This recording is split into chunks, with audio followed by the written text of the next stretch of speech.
मेरी माँ सीता जी का भेष बनाया, रूप बनाया। जैसे भगवान को पता चला, भगवान ने मन में सोचा अब इस तन में तो सती जी से हमारा भेंट होने वाला नहीं है। जब जब हम सती को देखेंगे सीता जी याद आएंगी, क्योंकि इन्होंने सीता माँ का भेष बनाया, रूप बनाया। भगवान ने मन ही मन सती मैया को त्याग दिया है। जैसे भगवान ने सती जी को त्यागा, तुरंत आकाशवाणी हुआ, हे भगवान आपकी भक्ति को हम प्रणाम करते हैं। भोले बाबा का जय जयकार लगाए, बोलिए शंकर भगवान की।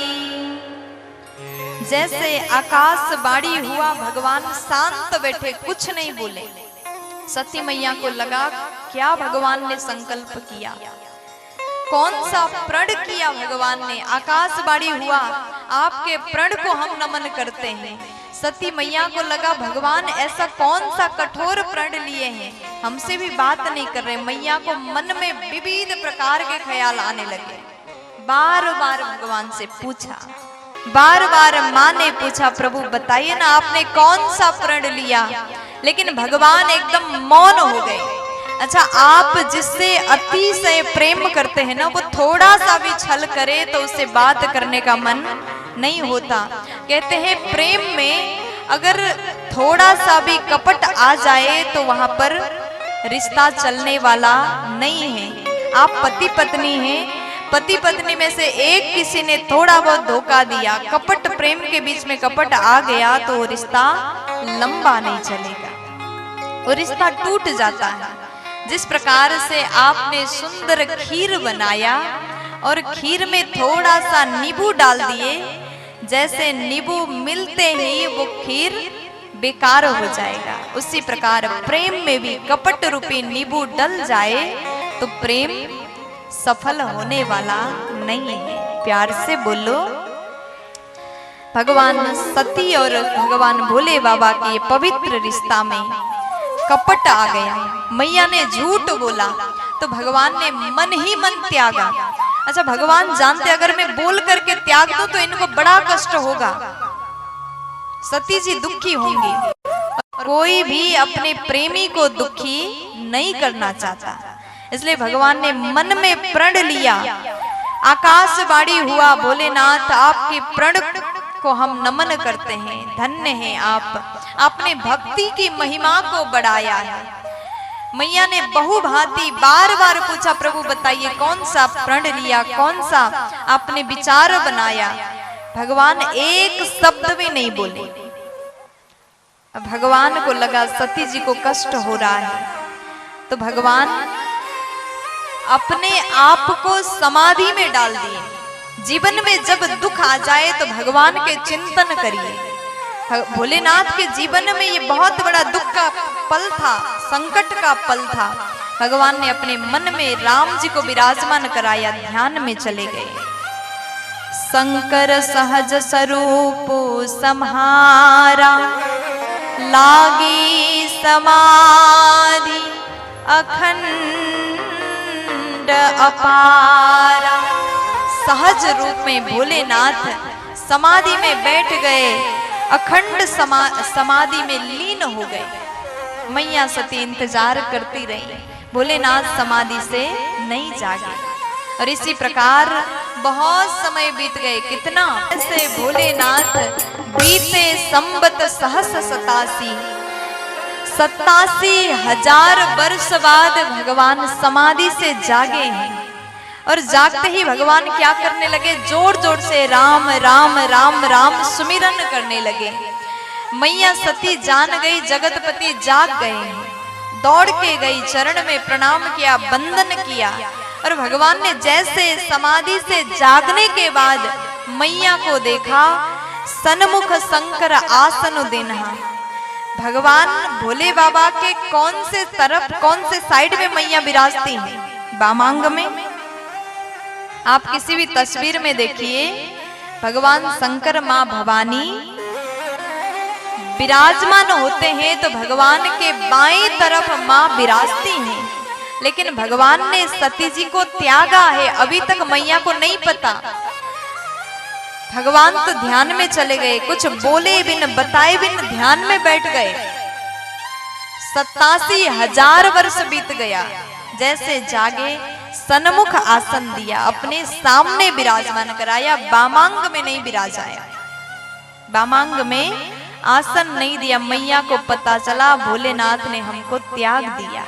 मन में शंका तो था, भगवान जिस प्रकार से समाधि में बैठे बिन बात किए बैठे, मन में भ्रम था, शंका था, अब क्लियर हो गया। प्यार से बोलो, थोड़ा जोर से बोलो ना।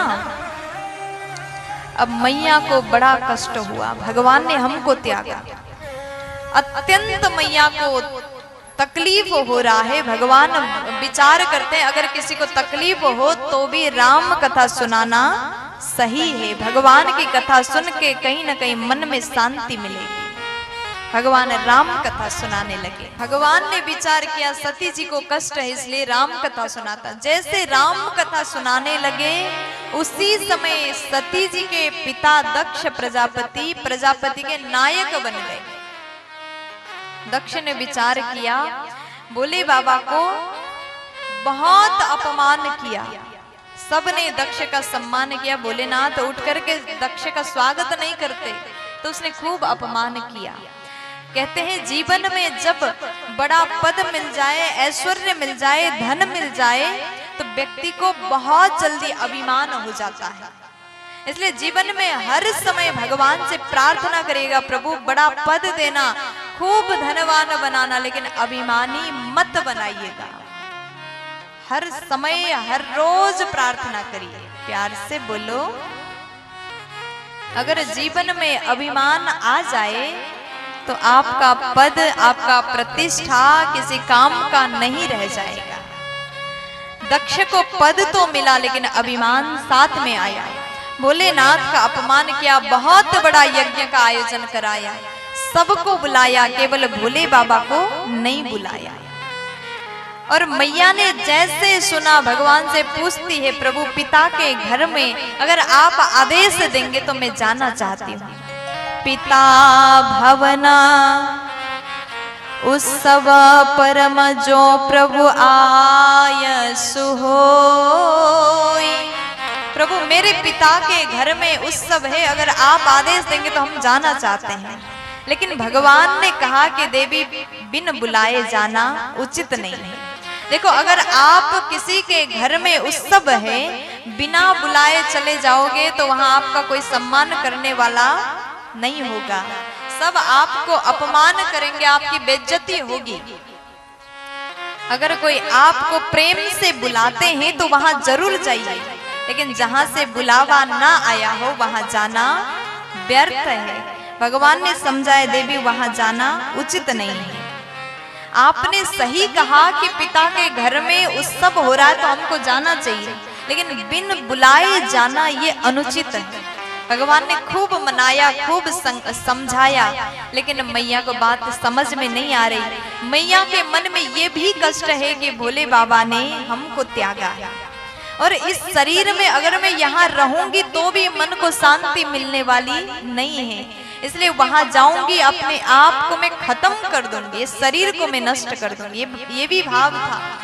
मैया कहती पिता के घर में बिन बुलाए भी जा सकते हैं। भगवान बोले पिता के घर में, गुरु के घर में बिन बुलाए भी जा सकते और मित्र के घर में बिन बुलाए जा सकते, लेकिन परिस्थिति भी देखना चाहिए। अगर आपके गुरु हो या फिर पिता हो या फिर मित्र हो, आपके आगमन से अगर प्रसन्न होंगे तो वहां बिन बुलाए जाओ, हर रोज चले जाओ, कोई दिक्कत नहीं। लेकिन आपके जाने से सामने वालों को कष्ट होता है तो वहां कभी नहीं जाना चाहिए। भगवान ने मनाया, मैया मानी नहीं और वहां से चली गई। जैसे पिता के भवन में मैया पहुंची, जाकर के देखा विशाल यज्ञ का आयोजन है, बड़े बड़े देवता, भगवान नारायण सब कोई आए हैं, सबके लिए यज्ञशाला में स्थान है, लेकिन केवल भोलेनाथ के लिए कोई जगह नहीं। जैसे मैया ने देखा